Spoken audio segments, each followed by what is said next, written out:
অনেকক্ষণ দেখতো মানে 10:30 বাজছে কিনা।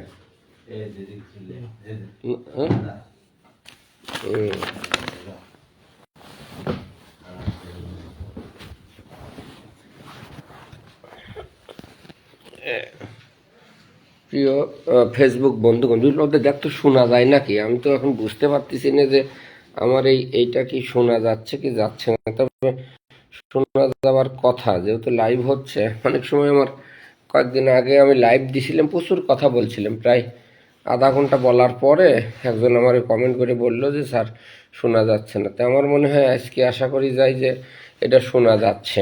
তো আজকে আমার এই টপিকটা ছিল, আজকের এই আজকে আমার টপিকটা ছিল যে ভালো ছাত্র জিনিয়াস ছাত্র। এই এই তো হচ্ছে যে ভালো ছাত্র জিনিয়াস ছাত্র। এবং আমি আজকে এই ভালো ছাত্র জিনিয়াস ছাত্র এই শব্দ দুটিকে অনেক বাজে এবং খারাপ বলছি।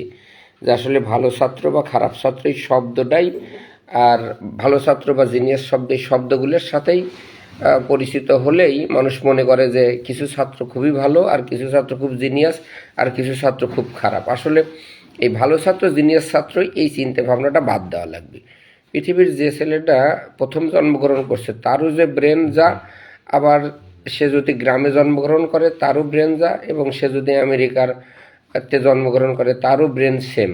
তা আমরা কি করি, আমাদের পরিবেশ পরিস্থিতিতেই একটা ছাত্রকে, যে ছাত্রটা একদম কৃষক ফ্যামিলিতে জন্মগ্রহণ করছে, সে তো কিভাবে পড়তে হবে তাই জানে না। হয়তো তার বাবা তাকে কোনো একটা স্যারের কাছে দিল, বা গ্রামে কোনো একটা ব্যক্তি তাকে পড়াইলো, বা বাপ মাই কম পারলো সেটাই পড়ালো, সেইভাবে আস্তে আস্তে সে কম শেখে। বরঞ্চ যারা যারা একদম, যার বাবা মা বিসিএস ক্যাডার, বা যারা অনেক ধনী ফ্যামিলিতে জন্মগ্রহণ করছে প্রাইভেট নিয়ে নিয়ে, সেই ছাত্রটা কিন্তু এগিয়ে যায়। আসলে সব মানুষের মেধা সমান। তো কয়েকদিন আগে আমি একটা ফেসবুকে আমাকে একজন ফোন করে বলছে যে এরকম কুষ্টিয়াতে এক স্কুলে একজন সায়েন্স পড়তে চায়, কিন্তু সেই সায়েন্সে তাকে নিচ্ছে না।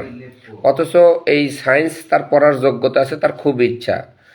তো যেহেতু সে সায়েন্স পড়তে যায় না, স্কুলের হেডমাস্টার বলছে যে একটা পরীক্ষা নিয়েছে, সেই পরীক্ষাতে একটু সে কম পাইছে।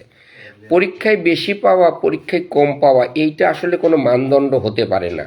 সায়েন্স পড়ার যোগ্যতা আছে তাকে অবশ্যই সায়েন্সের সুযোগ দেওয়া উচিত। তাহলে যে 100 জনও যদি সায়েন্স পড়ে, তাহলে 100 জনকেই পড়তে চায়, তাহলে 100 জনকেই পড়ার সুযোগ দেওয়া উচিত। তো আজকে আমি বলবো যে আমাদের হচ্ছে যে এই 2-3 দিন আগে আমি ফেসবুকে একটা পোস্ট দেখছিলাম, যে ঝিনাইদহ ক্যাডেট কলেজের সাব্বির আহসান নামক একজন ছাত্র, সে যশোর বোর্ডে ফার্স্ট হয়েছিল। যশোর বোর্ডে যেহেতু ফার্স্ট হয়েছিল, কিন্তু তাকে কিন্তু সায়েন্স পড়তে দেয় নাই, তাকে একদম সায়েন্স পড়তে দেয় নাই। তার বাবা আসছিল, মা আসছিল যে আমি তো সায়েন্স পড়বো, বলেছেন না এই ছেলে সায়েন্সের জন্য যোগ্য না, কিছুই না। মানে সবাই তাকে একদম এর থেকে মানে খুব তাচ্ছিল্য, মানে সর্বশেষ ব্যক্তি আগের জন সে ছিল। কিন্তু তাকে যেহেতু সায়েন্স পড়তে তাকে দেওয়া হয় নাই, বা সায়েন্সে একদম অনেক কষ্ট, অনেক মানে লেখালেখি করে বাবা মা তারপর বন্ড সই দিয়ে তাকে সায়েন্স দিছে। তারপরে সেই ছেলে চিন্তা করছিল যে আমি তো সায়েন্স পড়ার আমার যোগ্যতা নেই, আমাকে পড়তেই দেয় নাই, তাহলে আমি এর একটা উপযুক্ত জবাব দেব।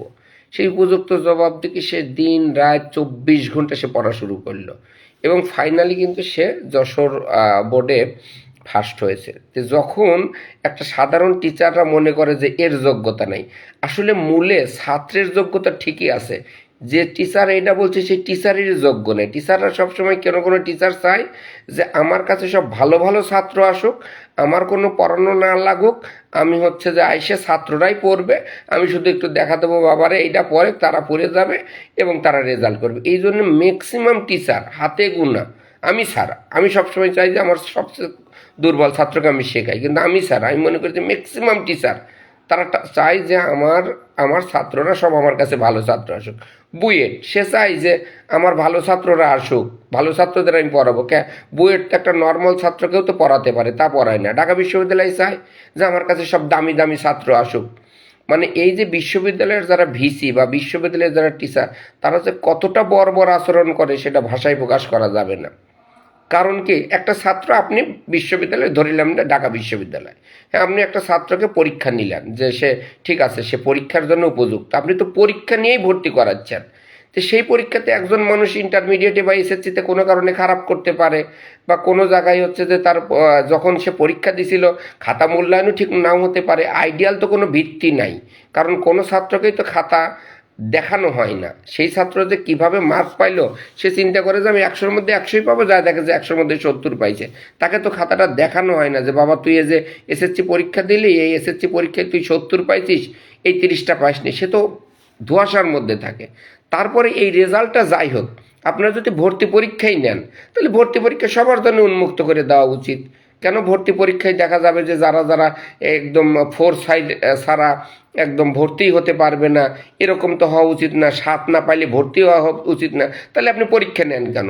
আপনি যে পরীক্ষা নিচ্ছেন, একটা ছাত্র যদি 2 পায়, তার যদি মেরিট যদি এরকম থাকে, বা তার যদি এরকম যে 2 পাওয়ার পরেও আপনার প্রশ্নে সবাই অ্যান্সার করতে পারে, তাহলে আপনি কেন নেবেন না? আর আপনি নিলেন একটা অনেক যোগ্যতা গোল্ডেন A+ বা A+ পাইলো, কিন্তু সে দেখা গেল যে সে পরীক্ষায় টিকলো না, ফেল করলো। একসময় তো ঢাকা বিশ্ববিদ্যালয়তে ইংরেজিতে বোধহয় 3জন না 2জন পাস করছিল, আর সব ফেল করছিল ইংরেজিতে। তো আপনার এইরকম যোগ্যতা, ভালো ছাত্র দেখা, জিনিয়াস ছাত্র দেখা, এইটা দেশের জন্য হুমকি। বহু ছাত্র পড়ার ইচ্ছা আছে, পড়তে পারে নাই। আমার একটা ছাত্রের সাথে আজকে সকালবেলা কথা হলো।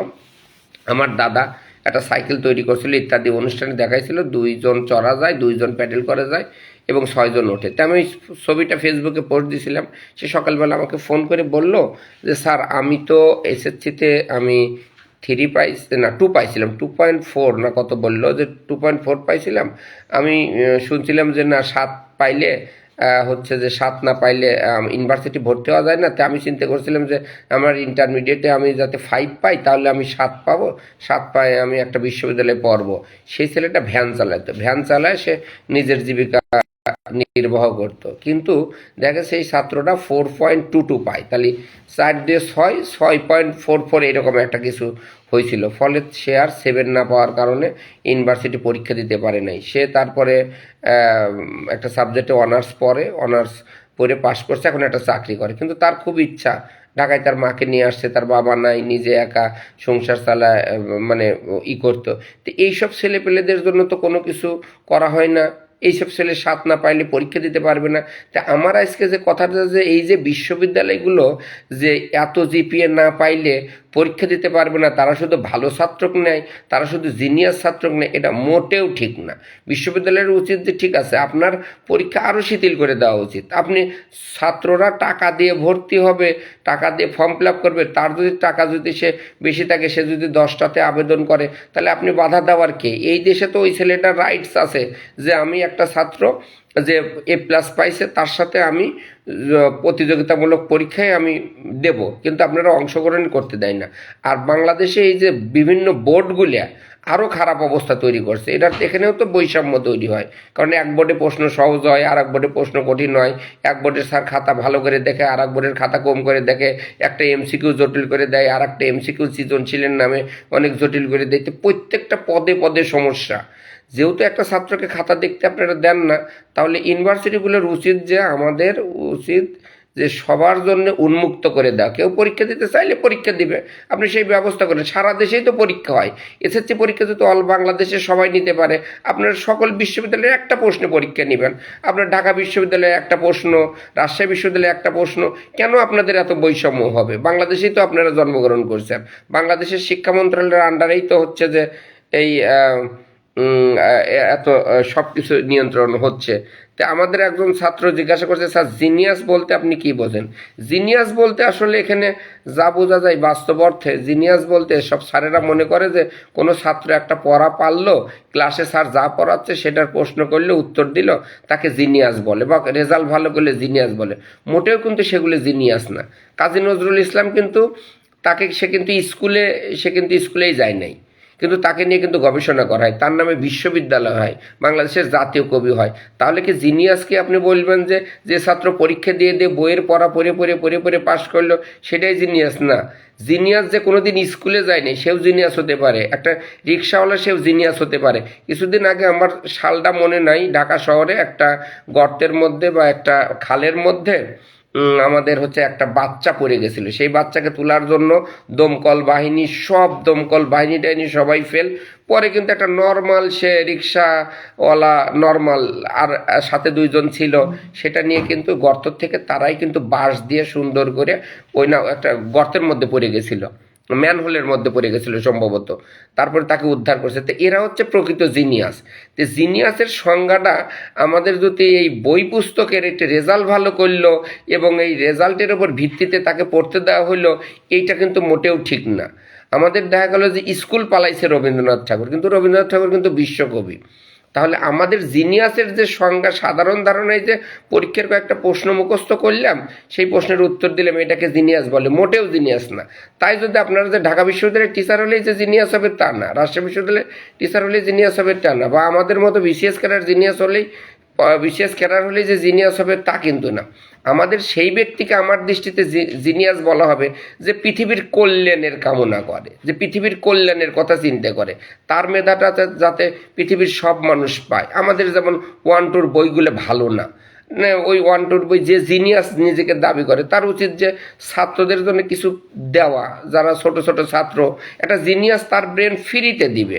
জিনিয়াস যদি তার ব্রেনকে আমাদের এই এই এই দেশের মানুষের টাকা ফ্রি পড়ে, স্কুলে ফ্রি পড়ে, তারপর অনেকটা বলা যায় যে ফ্রিতেই সে ইউনিভার্সিটি পাস করে, তারপর দেশের জন্য যদি তার কোনো কন্ট্রিবিউশন না থাকে, তাহলে তো সে জিনিয়াস হতে পারে না। জিনিয়াস তারাই যার জ্ঞান সরকারের কাছে, দেশের কাছে যে জ্ঞানটা সে ফ্রিতে নিছে, সেইটা তাকে অন্ততপক্ষে মিনিমাম ফ্রিতে ফিরিয়ে দেওয়াকেই বলা হয় জিনিয়াস। তে আসলে আমি জানি না যে জিনিয়াস বোঝাতে পারলাম কি না। অনেক জিনিয়াস কিন্তু তার দেশের কোনো কল্যাণ করে, নো জিনিয়াস, এরকমের কোনো দাম নাই। অনেক মেধাবী, মানুষের কোনো উপকার করে না, ওই মেধার কোনো দাম নাই। অনেক বোঝে, অন্যকে বোঝাতে পারে না, সেই বোঝার কোনো দাম নাই। তো আমার কাছে জিনিয়াসটা আলাদা। এটা তো ম্যান টু ম্যান ভেরি করে, সবার সাথে এটা এক হবে এটাও না। তবে আমি আজকে লাইভের কথা মূল উদ্দেশ্য যে বুয়েট, ঢাকা বিশ্ববিদ্যালয়, বিভিন্ন বিশ্ববিদ্যালয়ে শুধু জিনিয়াস ছাত্রদের নেয়, তাহলে আজ পর্যন্ত দেশের শিক্ষা ব্যবস্থার এত তলানিতে কেন আসলো? আপনারা এত বড় বড় জায়গায় এত বড় বড় জিনিয়াস করে করে করলাম, তাহলে দেশটা আমরা কেন আমেরিকা বা কানাডার চেয়ে উন্নত হলাম না? কোথায় আমাদের ত্রুটি? সব তো ভালো ভালো গবেষণা করে করে ভালো ভালো ছাত্র ভর্তি করালেন। মূলত ব্যাপারটা হচ্ছে কি, যে আমাদের মূলত গোড়াটাই গলদ আছে। গোড়াতে গলদ আছে মানে যারা সমাজে স্বীকৃত দিচ্ছে যে রেজাল্ট ভালো হলেই জিনিয়াস বলা হয়, আসলে তা না। আসলে হচ্ছে রেজাল্ট খারাপ হলেও যে মানুষের কল্যাণ করে, সেই হচ্ছে প্রকৃত জিনিয়াস। আর আমি কোনো কোশ্চেন পাইলাম না, আসলে আমি কোন দিক থেকে কোন দিকে চলে যাচ্ছি এটাও আমি জানি না। আমার মূল কথা যে হচ্ছে যে বিশ্ববিদ্যালয় ভর্তি পরীক্ষা সকল বিশ্ববিদ্যালয় একই প্রশ্নে হওয়া উচিত। সকল ইন্টারমিডিয়েটের বইয়ের একই সময় পরীক্ষা হওয়া উচিত, একই প্রশ্নে পরীক্ষা হওয়া উচিত। যদি আপনারা কম্পারেটিভ স্টাডি করতে চান, তাহলে সকল দেখা গেলো যে এক বোর্ডের পরীক্ষা একরকম হবে, আর এক বোর্ডের প্রশ্ন আর এক রকম হবে। এবার একটা ঘটনা ঘটছে যে সিলেট বোর্ডে হচ্ছে যে ওদের হচ্ছে অটো পাস হয়েছে।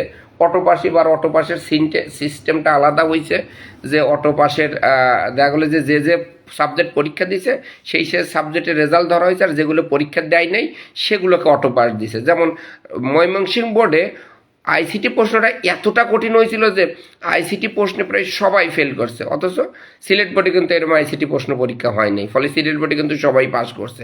এই যে বৈষম্য, এই যে বৈষম্য, মানে এক বোর্ডে কেউ পরীক্ষা না দিলে একই পরীক্ষা দিল, দিয়ে সেই বোর্ডে একদম পাস করলো অনেক বেশি, আবার এক বোর্ডে দেখা গেলো যে পাশ করলো অনেক কমতে। এই বৈষম্যগুলো আমাদের এই বৈষম্যহীন বাংলাদেশে কোনোভাবে চলতে দেওয়া হবে না। সকল বোর্ডের প্রশ্ন একই হওয়া উচিত, সকল সিলেবাস একই হওয়া উচিত। আমরা দেখলাম নটরডেম কলেজ, সে আলাদাভাবে পরীক্ষা নেয়, আলাদা ভর্তি পরীক্ষা। কেন একটা দেশের মধ্যে আলাদা থাকবে?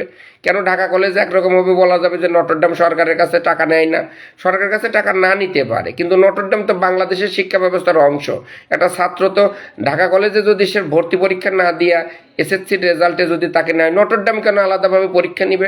এটা তো সরকারের উচিত যে না, বাংলাদেশের সব জায়গায় সুষম হওয়া উচিত, এই জায়গায় তো বৈষম্য থাকা যাবে না। নটরডেম সরকারের কাছে টাকা নিচ্ছে কি না নিচ্ছে, বাংলাদেশের বোর্ডের আন্ডারে তো সে পরীক্ষা দিচ্ছে, কিন্তু সেখানে আলাদাভাবে একটা আলাদা চিন্তা করবে, এইরকম চিন্তা করাটা তো কোনোভাবেই উচিত না। তো সরকারের এই বিষয়ে নজর দেওয়া উচিত যে সকল কিছুতে যাতে সাম্য থাকে। ইন্টারমিডিয়েট পরীক্ষার একটা রেজাল্ট হবে, সেই রেজাল্টের খাতা দেখার অধিকার সবার থাকা লাগবে। মানুষ টাকা দিয়ে খাতা পুনর্নিরীক্ষণ করার জন্য টাকা দেয়, দিয়ে একদম করে, কিন্তু পুনর্নিরীক্ষণে দেখা যায় যে শুধুমাত্র পুনর্নিরীক্ষণের জন্য খালি মার্ক যোগ করা ঠিক হয়েছে না ভুল হয়েছে সেটা দেখা হয়। একটা ছাত্র, গরিব ছাত্র তো শুধুমাত্র মার্ক যোগ করার জন্য তো সে টাকা 200 টাকা দিয়ে বা 300 টাকা দিয়ে সে আবেদন করে। সে চায় যে আমার খাতাটা রফিক স্যার দেখছে, সে হয়তো ইচ্ছা করেই কম দিছে বা দিছে, আমি তার চেয়ে বেশি পাবো, আমি করিম স্যারের দিয়ে আমি খাতা দেখাতে চাই, এই জন্য টাকা দেয়। কিন্তু কি করা হয়, রফিক স্যার যা দিছে তাই ঠিক, মার্কগুলো যদি 10 পাওয়ার জন্য একজন যদি 2 দিয়ে দেয় তাই ঠিক, সেটার তো মূল্যায়ন তো সেই ছাত্র আসতে পারলো না। তো আমাদের এই বৈষম্যহীন বাংলাদেশে যদি ছাত্রদের যদি অধিকারটাই যদি সঠিক মতো না হয়, তাহলে তো বৈষম্য কোন জায়গায় বৈষম্য ঠিক করবো? প্রথম বৈষম্য ঠিক করা লাগবে স্কুল কলেজে, এখানে কোনো বৈষম্য থাকতে পারবে না।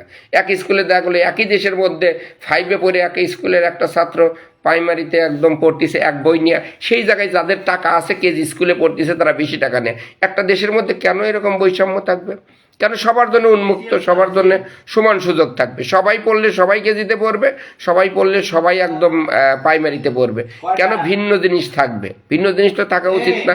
ভিন্ন জিনিস থাকলেও অপশন থাকতে পারে, কেউ বাংলা পড়লো, কেউ ইংরেজি পড়লো, কেউ ইতিহাস পড়লো। তো আমাদের বৈষম্য যদি আমরা কমাতে চাই, আমাদের যদি বৈষম্যহীন বাংলাদেশ তৈরি করতে চাই, তাহলে 1 থেকে শুরু করে সকল জায়গায় সকল কিছুতে বৈষম্য রাখা যাবে না, কোনো কিছুতেই বৈষম্য রাখা যাবে না। আমার টাকা আছে জন্য আমি বেশি টাকা দিয়ে প্রাইভেট পড়বো, আমি টাকা হয়েছে জন্য আমি ইংলিশ মিডিয়ামে পড়বো, টাকা হয়েছে এটা চলতেই দেওয়া হবে না। ওরা তো ভালো করে বেশি টাকা দিয়ে পড়ে চাকরির বাজারে এসে ওরা তো একইভাবে পরীক্ষা দেয়, ফলে তারা একদম ভালো জায়গায় চাকরি পাওয়া যায়। আর যারা যারা গরিব মানুষ তারা তো চাকরি পাইতে পারে না। তো যাই হোক, আমি আর বেশি কথা বলবো না, কোনো কোশ্চেন এখানে আসে নাই।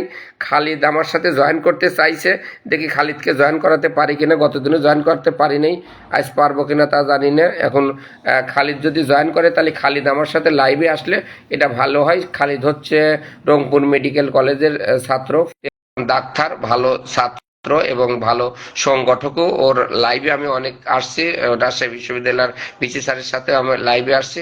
খালেদকে আমি অ্যাড করতেছি, জানি না ও মোবাইলটা পাচ্ছে কিনা, মানে গতদিনও ওকে অ্যাড করতে পারি নাই। আমার এখানে জাহিদ স্যার ছিল, আমার যে খলিল স্যার মনে হয় দেখতেছে, খলিল স্যার কোনো কিছু বলে নাই। খলিল স্যারের কারণেই আমি ঢাকায় আসছি, আমাকে অনেক অনুপ্রেরণা দিছে, অনেক কিছু করতেছে। আমাদের স্যার খলিল স্যারের আন্ডারেই বর্তমানে চাকরি করতেছে, যাই খলিল স্যারকে শুভেচ্ছা জানালাম।